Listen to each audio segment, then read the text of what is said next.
Ah, come on. I'm the one using the car. You? How about you walk home, huh? Starting the new year being bossed around and now being told to walk home alone. The heartless man standing in front of me, embarrassingly, is my husband, and chuckling behind him, that's his mom and sister.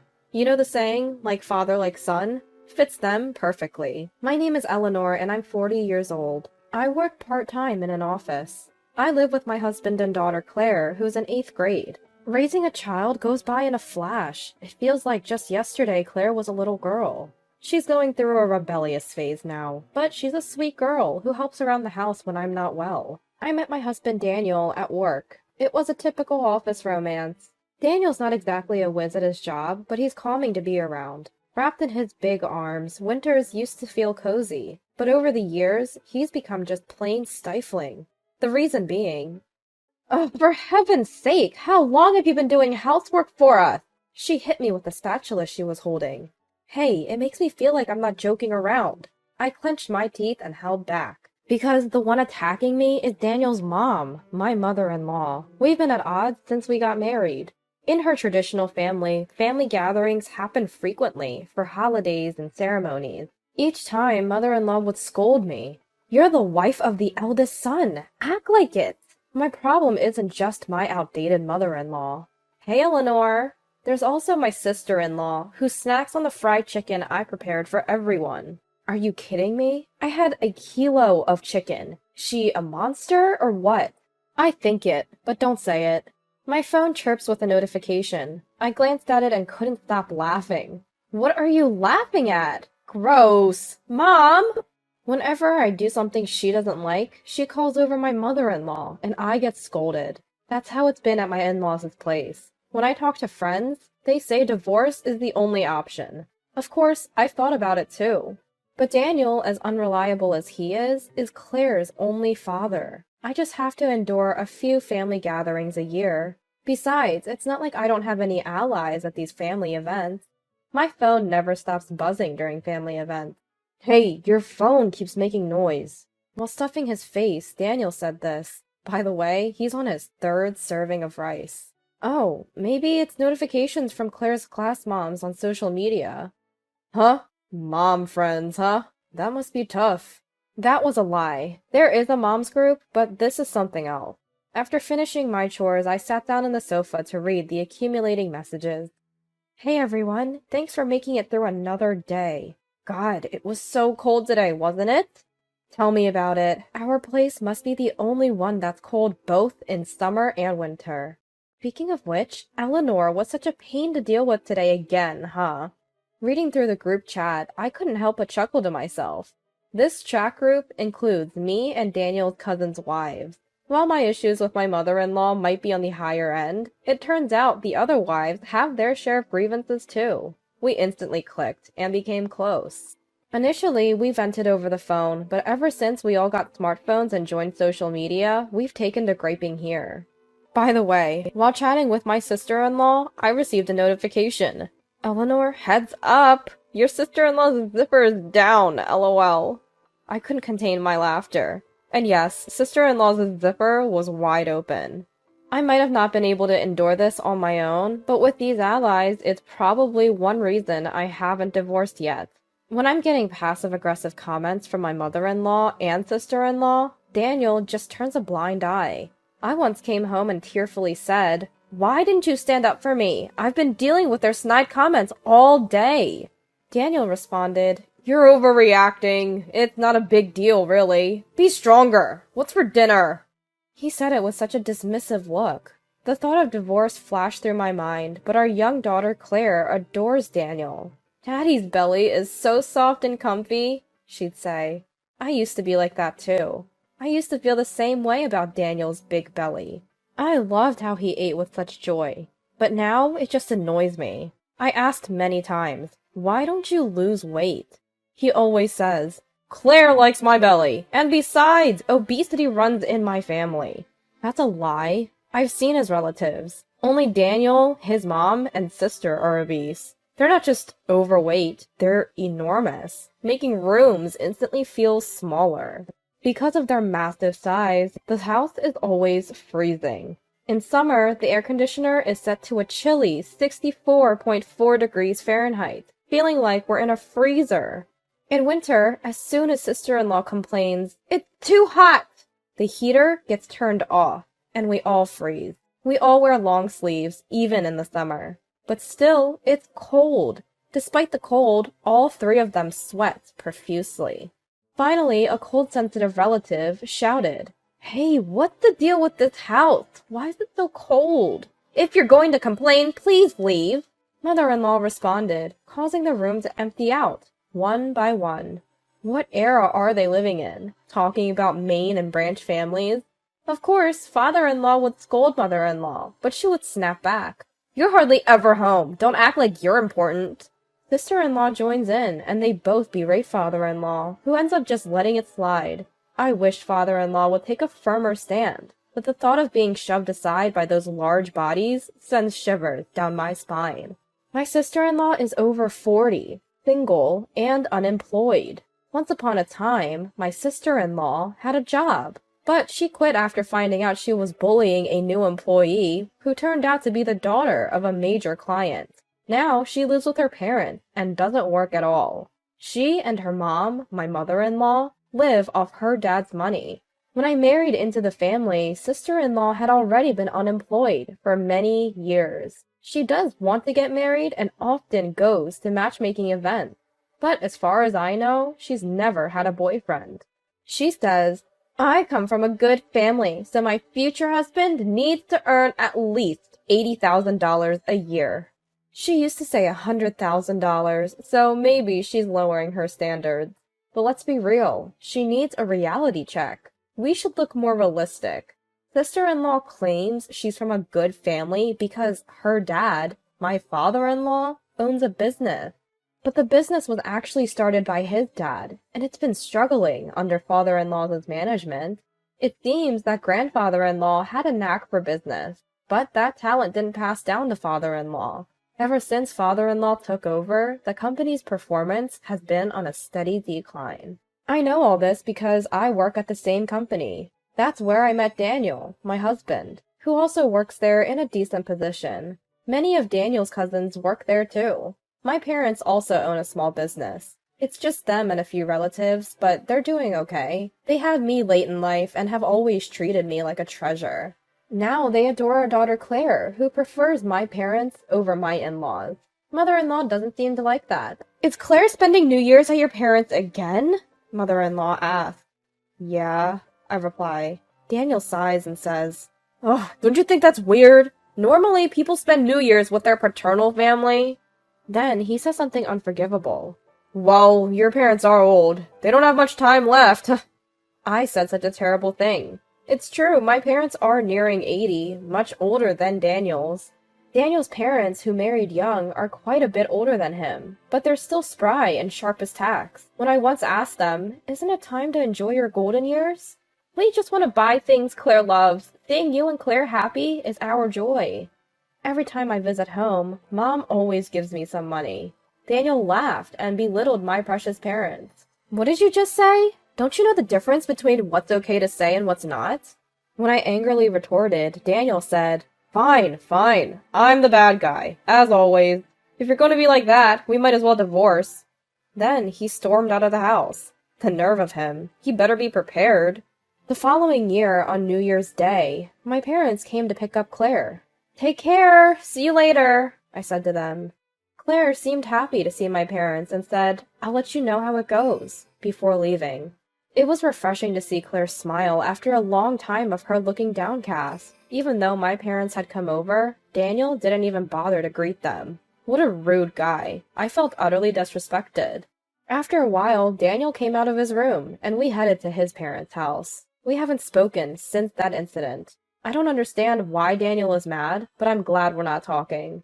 Lately, the only thing I've heard from him is, "Seconds, please." When I ignored him, he clicked his tongue and slammed the rice cooker shut.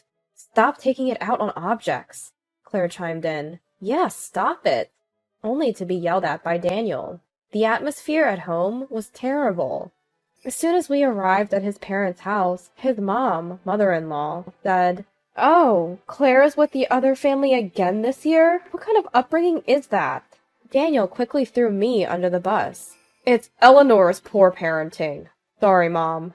You can tell a lot about a person by their upbringing. Hurry up! We're busy with cleaning and preparing meals. This house felt as cold as ever.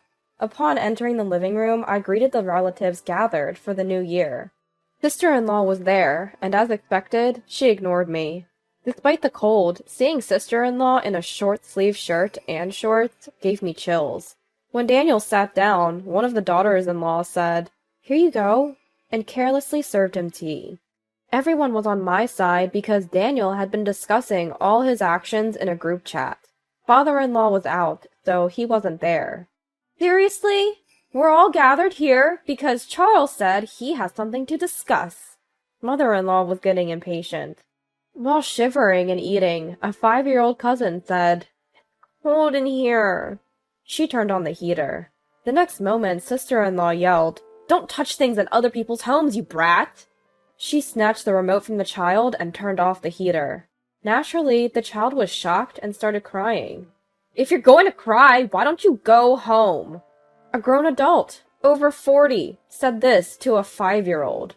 The relatives were furious. "Apologize to my daughter, you worthless woman! We've been putting up with this for the sake of the family, but this is the last straw. We're never coming back. You and your family can go to hell." Sister-in-law, who hadn't expected such a backlash, started crying despite her age. Honestly, everyone was disgusted. "Hey, why is everyone blaming my daughter? Don't you feel ashamed? If anyone has a problem, leave." This time, mother-in-law started yelling, "This family is insane. We're cutting ties with you." One by one, the relatives said this and left. The only ones remaining were Daniel, mother-in-law, sister-in-law, and me. The room felt even colder, with fewer people. As I was shivering from the cold, mother-in-law said, "What are you standing around for? The cleaning and meals are done, so you should leave too." "Excuse me?" "I said, we're spending time as a family, so you should go." Annoyed, mother-in-law told me to leave, so I was happy to oblige. The moment I picked up my car keys, Daniel said, No, I'm using the car. You can walk home." Daniel was unbelievable. He must be trying to annoy me because he doesn't like my recent behavior. They were all watching me, expecting me to cry, with smug smiles on their faces. "Why don't you guys walk for a change?" But with those bodies, that might be impossible. "I won't be coming back here either. Goodbye." "What?" I said it with a big smile.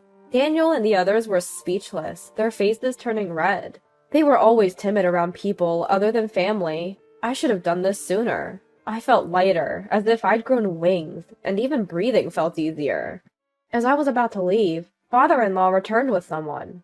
"Oh, Eleanor, where are you going? It's unusually quiet here," father-in-law said, and the person with him greeted me. "Eleanor, long time no see." Saying that, he called out to me refreshingly. It was William, my former brother-in-law, who had recently become the company president. I am not married. He was single and had been working overseas. He looked handsome, much like father-in-law. It had been years since we last met. "William, it's been a while. Mother-in-law told everyone to leave, so they did. She also told me to walk home, so I'm about to do that." I said it matter-of-factly. Upon hearing this, both men looked at Daniel and the others with disgust. "Is this true?" father-in-law asked in a low voice. Mother-in-law tried to defend herself. "Well, everyone was blaming her. Don't you find your daughter cute?" "Cute? This freeloader? She's just getting fatter. Are you all planning to become sumo wrestlers?" I'd never seen father-in-law so angry in the many years I'd been married into this family. I wished he'd scolded these hopeless people sooner. I even felt resentful toward him. Well, it doesn't matter to me anymore. I'm leaving now, and just so you know, I'm divorcing you. Do whatever you want. I glared at Daniel as I said this. He glared back, clearly unhappy. "Eleanor, I'll drive you. Get in the car." Father-in-law offered, but I declined. "I'm fine. My ride is already here." I opened the front door to find my parents, and Claire, waiting to pick me up. I had decided today to tell Daniel about the divorce, and I had already talked to Claire about it. When I told Claire we were getting a divorce, she hugged me, tears in her eyes, and said, "Really? Living with Dad has been so hard?" She hugged me while shedding tears. Seeing Claire, Daniel desperately said, "Claire, you'll live with Dad, right? You love Dad." Claire started crying and said, "No way! After Dad takes a bath, there's hardly any hot water left, and he eats like a pig. Plus, Grandma said—" After saying that, Claire burst into tears. Claire had told me various things when I informed her about the divorce. "Grandma called me a failure." I couldn't believe it. That's not something a grandmother should say to her granddaughter. Mother-in-law looked guilty. And then this! Claire then showed me a photo of mother-in-law and sister-in-law shopping, their cart filled with meat and snacks. Some local overweight mom and kid are always blocking the aisles and being rude to the staff. So annoying! Those words were posted on social media by someone with no consideration. Claire's school caught wind of it. Thankfully, no one knew it was about her grandma and aunts, but the fear of being found out made every day stressful for her. Seeing Claire cry, Daniel finally seemed to grasp the gravity of the situation and fell silent. It was too late for realizations now. "We're handing over the family business and moving to the countryside. We've always loved gardening, and we're looking forward to enjoying our retirement. Eleanor and Claire are coming with us, so it should be a happy time for all of us." When Dad shared this with the in-laws, "Moving?" Daniel's eyes widened in surprise. Of course he was surprised. No one had told him anything. When we told our parents we were divorcing, Dad shared this plan with us. They had been thinking of moving back to the countryside, where Mom grew up. They had already found a new home, and once they confirmed we were heading to the in-laws, they started moving our stuff. "I'm truly sorry." My father-in-law apologized. "Considering how Eleanor and Claire feel, we have no intention of forgiving you. Excuse us," Dad said, his eyes cold, and led us to the car. Later, I contacted my father-in-law to resign from my job. I had already discussed the divorce with a close colleague, so the transition was smooth. My father-in-law kept apologizing over the phone, but I cut him off, saying, "It's fine." I left the social media group with the other daughters-in-law as is. When I announced the finalized divorce, they all congratulated me and thanked me for my hard work over the years. Since the incident at the in-laws during New Year's, some had even improved their relationships with their mothers-in-law. I heard that little girl still occasionally cries, remembering what happened, but she's back to her old self and attending preschool. I'm truly relieved. As for my former in-laws, my father-in-law stepped down as the company president. The new president is my former brother-in-law, William. They gathered the family to announce this during New Year's. They had gathered the family during New Year's to announce this. Daniel protested, "I'm the eldest son, you know!" But Daniel had been taking liberties at work, leaving early and coming in late, all because he was the boss's son. It was exhausting to keep covering for him. His lackadaisical attitude towards work meant his department's performance was poor. Frustrated both at home and work, my former father-in-law consulted with my former brother-in-law. Turns out he has some business acumen. The company's performance has been gradually improving. "Wait a minute! I never agreed to work!" "Please, use formal language at work, Zoe. I won't go easy on you just because we're family." My former mother-in-law and sister-in-law were told to earn their own living and started working at the company. Daniel was transferred, and all three were assigned to sales. Daniel, who had been so sure he'd be the next president, was demoted to a regular employee. For someone as prideful as him, this must be the ultimate humiliation. Honestly, it serves him right. It seems that he walks a lot every day and works desperately. According to a former relative who happened to see them, all three of them seem to have lost weight. Seems like it's been a good diet for them, much better than staying cooped up at home. My former mother-in-law and sister-in-law, who used to be so close, are now constantly fighting, probably due to stress from work. I'll never forgive my former in-laws, but they've caused trouble for so many people. They should spend the rest of their lives making amends. As for us, we've moved to the countryside and are living peacefully. Claire, who was initially anxious about going to school, now says, "Mom, can I bring a friend home next time?" With a smile. I recovered to the point where I could say that with a smile. I was fortunate to find a full-time job quickly. Though we're managing. My parents, who live with us, have rented a small plot of land and are busy growing various vegetables. The cucumbers we harvested this summer were delicious. I failed as a mother for not noticing Claire's pain. I intend to keep the lines of communication open with my family, holding the feeling of making amends to Claire in my heart. I plan to say what needs to be said, and even have plenty of arguments. As a mother, I'm committed to cherishing my family from now on.